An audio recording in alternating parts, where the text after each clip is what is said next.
Thank you for joining Wars of the Roses. And this is Names of Lodges from the Encyclopedia of Freemasonry by Albert G. Mackey. Names of Lodges. The precedency of lodges does not depend on their names, but on their numbers. The rule declaring that the precedency of lodges is grounded on the seniority of their constitution was adopted on the 27th of December, 1727, Constitutions, 1738, page 154. The number of the lodge, therefore, by which its precedency is established, is always to be given by the Grand Lodge. In England, lodges do not appear to have received distinctive names before the latter part of the 18th century. Up to that period, the lodges were distinguished simply by their numbers. Thus, in the first edition of the Book of Constitutions, published in 1723, we find a list of 20 lodges, registered by their numbers from number 1 to number 20, inclusive. Subsequently, they were further designated by the name of the tavern at which they held their meetings. Thus, in the second edition of the same work, published in 1738, we meet with a list of 106 lodges, designated sometimes, singularly enough, as Lodge number 6 at the Rummer Tavern in Queen Street, number 84 at the Black Dog in Castle Street, or number 98 at the Bacchus Tavern in Little Bush Lane. With such names and localities, we are not to wonder that the 3 small glasses of punch, of which Dr. Oliver so feelingly speaks in his Book of the Lodge, were duly appreciated, nor, as he admits, that there were some brethren who displayed an anxiety to have the allowance increased. In 1766, we read of 4 lodges that were erased from the register under the similar designations of the Globe, Fleet Street, the Red Cross Inn, Southwark, number 85, at the George Ironmonger's Lane, and the Mercer's Arms, Mercer's Street. To only one of these, it will be perceived, was a number annexed. The name and locality of the tavern was presumed to be a sufficient distinction. It was not until about the close of the 18th century, as has been already observed, that we find distinctive names beginning to be given to the lodges. For in 1793, we hear of the Shakespeare Lodge at Stratford-on-Avon, the Royal Brunswick at Sheffield, and the Lodge of Apollo at Alcester. From that time, it became a usage among our English brethren, from which they have never since departed. But a better taste began to prevail at a much earlier period in Scotland, as well as in continental and colonial lodges. In Scotland especially, distinctive names appear to have been used from a very early period, for in the very old charter granting the office of hereditary Grand Masters to the Barons of Rosslyn, of which the date cannot be more recent than 1600, we find among the signatures the names of the officers of the Lodge of Dunfermline and the Lodge of St Andrews. Among the names in the list of the Scotch lodges in 1736 are those of St Mary's Chapel, Kilwinning, Aberdeen, etc. These names were undoubtedly borrowed from localities, but in 1763, while the English lodges were still content with their numerical arrangement only, we find in Edinburgh such designations as St Luke's, St Giles's, and St David's lodges. The lodges on the continent, it is true, at first adopted the English method of borrowing a tavern sign for their appellation, whence we find the Lodge at the Golden Lion in Holland in 1734, and before that the Lodge at Hure's Tavern in Paris in 1725.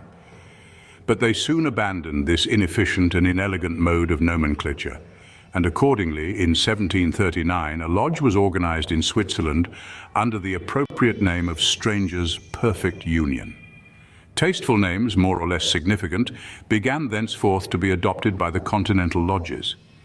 Among them, we may meet with the Lodge of the Three Globes at Berlin in 1740, the Minerva Lodge at Leipzig in 1741, Absalom Lodge at Hamburg in 1742, St. George's Lodge at the same place in 1743, the Lodge of the Crowned Column at Brunswick in 1745, and an abundance of others, all with distinctive names, selected sometimes with much and sometimes with but little taste.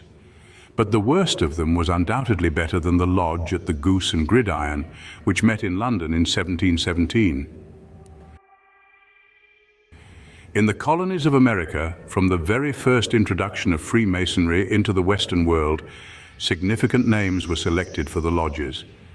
And hence we have, in 1734, St. John's Lodge at Boston, a Solomon's Lodge in 1735, at both Charleston and Savannah, and a Union kill-winning in 1754 at the former place.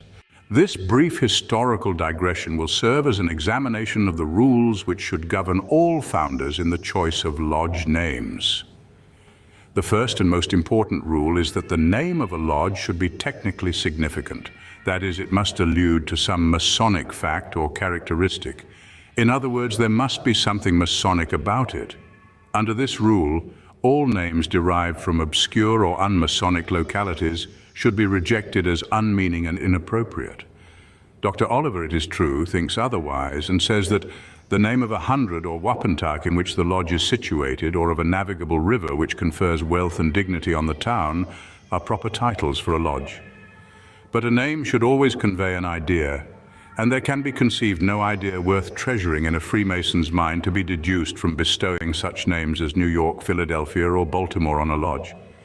The selection of such a name shows but little originality in the chooser, and besides, if there be two lodges in a town, each is equally entitled to the appellation, and if there be but one, the appropriation of it would seem to indicate an intention to have no competition in the future.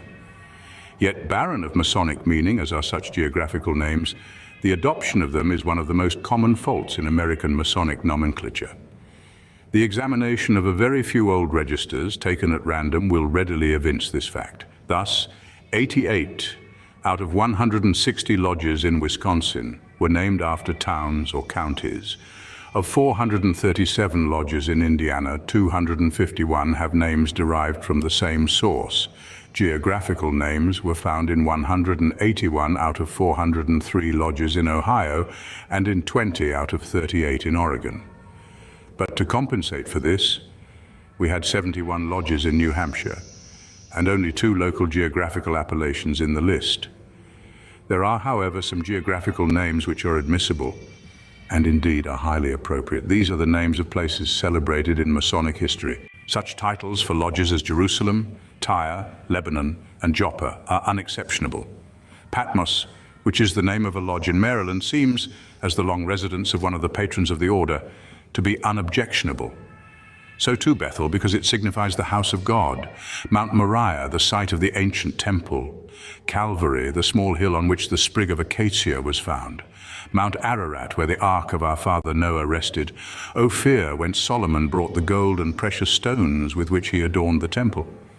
Tadmor, because it was a city built by King Solomon. And Salem and Jebus, because they are synonyms of Jerusalem, and because the latter is especially concerned with Ornan the Jebusite, on whose threshing floor the temple was subsequently built, are all excellent and appropriate names for lodges. But all scriptural names are not equally admissible. Kabul, for instance, must be rejected because it was the subject of contention between Solomon and Hiram of Tyre, and Babylon, because it was the place where language was confounded and Freemasonry lost, and the scene of the subsequent captivity of our ancient brethren. Jericho, because it was under a curse, and Misgab and Tophet, because they were places of idol worship. In short, it may be adopted as a rule that no name should be adopted whose antecedents are in opposition to the principles of Freemasonry. The ancient patrons and worthies of Freemasonry furnish a very fertile source of Masonic nomenclature and have been very liberally used in the selection of names of lodges. Among the most important may be mentioned St. John, Solomon, Hiram, King David, Adoniram, Enoch, Archimedes, and Pythagoras. The Widow's Son Lodge, of which there are several instances in the United States, is an affecting and significant title which can hardly be too often used. Recourse is also to be had to the names of modern distinguished men who have honored the institution by their adherence to it, or who by their learning in Freemasonry and by their services to the order have merited some marks of approbation. And hence we meet in England as the names of lodges with Sussex, Moira, Frederick, Zetland, and Robert Burns, and in the United States with Washington, Lafayette, Clinton, Franklin, and Clay. Care must, however, be taken that no name be selected except of one who was both a Freemason and had distinguished himself either by services to his country, to the world, or to the order. Brother Oliver says that the most appropriate titles are those which are assumed from the name of some ancient benefactor or meritorious individual who was a native of the place where the lodge is held, as, in a city, the builder of the cathedral church. In the United States, we are, it is true, precluded from a selection from such a source. But there are to be found some of those old benefactors of Freemasonry who, like Shakespeare and Milton or Homer and Virgil, have ceased to belong to any particular country and have now become the common property of the worldwide craft. There are, for instance, Carausius, the first royal patron of Freemasonry in England, and St. Alban, the first Grand Master, and Athelstan and Prince Edwin, both active encouragers of the art in the same kingdom. There are Wykeham, Gundulph, Gifford, Langham, Yavale, called in the old records the King's Freemason, and Chicheley, Germain and Wren, all long celebrated as illustrious Grand Masters of England, each of whom would be well entitled to the honor of giving name to a lodge, and any one of whom would be better, more euphonious and more spirit-stirring than the unmeaning and oftentimes crabbed name of some obscure village or post office from which too many of our lodges derive their titles. And then again, among the great benefactors to Masonic literature and laborers in Masonic science, there are such names as Anderson, Dunkerley, Preston, Hutchinson, Town, Webb, and a host of others who, though dead, still live by their writings in our memories. The virtues and tenets, the inculcation and practice of which constitute an important part of the Masonic system, form very excellent and appropriate names for lodges, and have always been popular among correct Masonic nomenclators. Thus we everywhere find such names as charity, concord, equality, faith, fellowship, harmony, hope, humility, mystic tie, relief, truth, union, and virtue. Frequently, by a transposition of the word lodge and the distinctive appellation with the interposition of the preposition of, a more sonorous and emphatic name is given by our English and European brethren, although the custom is but rarely followed in the United States. Thus we have by this method the Lodge of Regularity, the Lodge of Fidelity, the Lodge of Industry, and the Lodge of Prudent Brethren in England. And in France, the Lodge of Benevolent Friends, the Lodge of Perfect Union, the Lodge of the Friends of Peace, and the celebrated Lodge of the Nine Sisters. As the names of illustrious men will sometimes stimulate the members of the lodges which bear them to an emulation of their characters, so the names of the Masonic virtues may serve to incite the brethren to their practice, lest the inconsistency of their names and their conduct should excite the ridicule of the world. Another fertile and appropriate source of names for lodges is to be found in the symbols and implements of the order. Hence, we frequently meet with such titles as Level Trowel, Rising Star, Rising Sun, Olive Branch, Evergreen, Doric, Corinthian, Delta, and Cornerstone lodges. Acacia is one of the most common and at the same time one of the most beautiful of these symbolic names. But unfortunately, through gross ignorance, it is often corrupted into cassia, an insignificant plant which has no Masonic or symbolic meaning. An important rule in the nomenclature of lodges, and one which must at once recommend itself to every person of taste, is that the name should be euphonious, agreeable sounding. This principle of euphony has been too little attended to in the selection of even geographical names in the United States, where names with impracticable sounds or with ludicrous associations are often affixed to our towns and rivers. Speaking of a certain island with the unpronounceable name of Scene here, Lieber says, if Homer himself were born on such an island, it could not become immortal, for the best disposed scholar would be unable to remember the name. And he thinks that it was no trifling obstacle to the fame of many Polish heroes in the revolution of that country that they had names which left upon the mind of foreigners no effect but that of utter confusion. An error like this must be avoided in bestowing a name upon a lodge. The word selected should be soft, vocal, not too long nor too short, and above all, be accompanied in its sound or meaning by no low, indecorous, or ludicrous association. For this reason, such names of lodges should be rejected as Sheboygan and Oconomowoc from the Registry of Wisconsin because of the uncouthness of the sound, and Rough and Ready and Indian Diggings from that of California on account of the ludicrous associations which these names convey. Again, Pythagoras Lodge is preferable to Pythagorean, and Archimedes is better than Archimedean because the noun is more euphonious and more easily pronounced than the adjective. But this rule is difficult to illustrate or enforce, for after all, this thing of euphony is a mere matter of taste, and we all know the adage, De gustibus non est disputandum. There is no disputing about tastes. A few negative rules, which are, however, easily deduced from the affirmative ones already given, will complete the topic. No name of a lodge should be adopted which is not in some reputable way connected with Freemasonry. Everybody will acknowledge that Morgan Lodge would be an anomaly, and that Cowan Lodge would, if possible, be worse. But there are some names which, although not quite as bad as these, are on principle equally as objectionable. Why should any of our lodges, for instance, assume, as many of them have, the names of Madison, Jefferson, or Taylor, since none of these distinguished men were Freemasons or patrons of the craft? The indiscriminate use of the names of saints unconnected with Freemasonry is for a similar reason objectionable.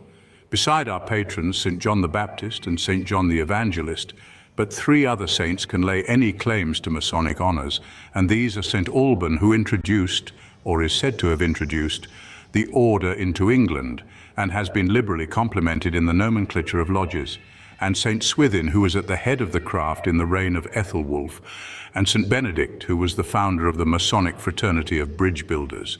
But St. Mark, St. Luke, St. Andrew, all of whom have given names to numerous lodges, can have no pretensions to assist as sponsors in these Masonic baptisms, since they were not at all connected with the craft.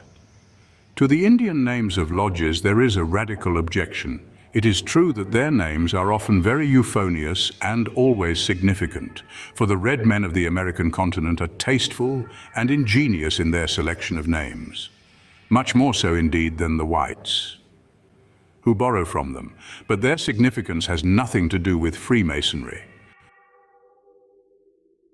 The Father of the Waters is a profoundly poetic name in the original Indian tongue, now represented by the word Mississippi, and beautifully expresses the name of that majestic river, which pursues its long course of 3,000 miles from beyond the lakes to the Gulf, receiving in its stately progress all its mighty children to its bosom. But the same name has no significance whatever when applied to a lodge. Mississippi, as the name of a river, has a meaning, and an appropriate one too. As the name of a lodge, it has none, or a wholly inappropriate one. Such names, therefore, as Tullahoma, Tohepeka, Tuscarawas, or Keozanqua, mellifluous as some of them are in sound, should be rejected, because if they have an appropriate meaning, scarcely anyone knows what it is. And it is much more probable that they have no appropriate meaning at all. The Indian names of rivers, mountains, and towns should be preserved, because they are the memorials of the original owners of the soil. But the Indians have no such claims upon Masonry. There is in the jurisdiction of New York a Manhattan Lodge. Now it is said that in the Aboriginal language, Manhattan means the place where we all got drunk. And the island was so called because it was there that the savages first met the white men and tasted to excess their fire water. It is not difficult to decide whether a name with such a meaning is appropriate for a lodge, one of whose cardinal principles is temperance. A principle which I have not the least doubt that the worthy members of Manhattan Lodge duly observe. There is, besides all this, an incongruity in borrowing the appellations of a great religious and scientific association from the language of savage and idolatrous tribes. The same incongruity forbids the name of the heathen deities. The authors of the Helvetian Code condemn the use of such names as the Apollo, the Minerva, or the Vesta as being heathen and furnishing ideas of idolatry and superstition. From this rule should, however, be accepted a few names of pagan divinities which have in philosophical language become the symbols of ideas appropriate to the Masonic system. Thus, Hermes, as the symbol of science, or Vesta, as denoting the fire of Masonry which burns undimmed upon its altars, may be tolerated. But such titles as Venus and Mars, both of which are to be found in old lists of Russian lodges, are clearly inadmissible. These rules and the principles on which they are founded are by no means unimportant. If the old Latin adage be true, bonum nomen, bonum omen, if in every circumstance of life a good name is found to be more propitious than a bad one, then it is essential that a new lodge, making choice of a name by which it shall forever thereafter be known, should rather select one that is appropriate, euphonious, and expressive than one that is unfitting, uncouth, and meaningless. and it is useful that some rules should be established by which the members may be enabled without difficulty to make this selection.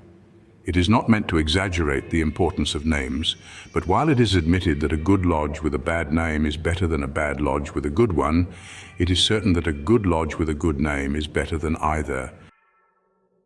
What has been said of lodges may with equal propriety be said mutatis mutandis, the necessary changes having been made of chapters, councils, and commanderies. We may supplement what Dr. Mackey says here with a few allusions to peculiar names of lodges. Gaelic Lodge of Glasgow, Scotland, has the peculiarity that once a year the brethren confer a degree in that quaint old Celtic language of the Scotch. America Lodge of London, England, comprises exclusively only those who were born in the United States. There is a Lodge of Lawyers at Belfast, Ireland, which bears the significant name of the Lodge of Good Counsel. A lodge at London comprises a membership keenly interested in the improvement of the condition of the blind, and the name of their lodge, Lux in Tenebris, or Light Among Shadows, has a meaning that touches the heart. Titles of many foreign lodges have a peculiar significance as they exhibit a tendency to group brethren of certain professions and pursuits. The London Hospital Lodge, the Middlesex Hospital Lodge, and the City of London Red Cross Lodge are particularly significant names, and several of the leading clubs, permanent schools, societies of musicians, of architects, of chartered accountants, the London School Board, as well as engineers and various other professional organizations, have lodges bearing the names of these institutions. The Telephone Lodge has an expressive title, and one might suspect that the Sanitarian and Hygeia lodges have to do with public health, and that is correct. Aquarius Lodge recruits its members from brethren connected with the London Waterworks, Aquarius being indeed the water bearer. The Brethren of Evening Star Lodge are concerned with the lighting of London. We visited a lodge at London whose members were all lawyers and all engineers. They were certified members of the Institution of Patent Agents, and the name of their lodge was Invention. Hortus Lodge comprises brethren who are merchants or growers of flowers, hortus being the Latin word for garden. Thank you for watching, and please don't forget to share, like, subscribe, and comment, and if you can, please consider donating to Wars of the Roses. Links to PayPal and Patreon are in the description. Thank you so very much.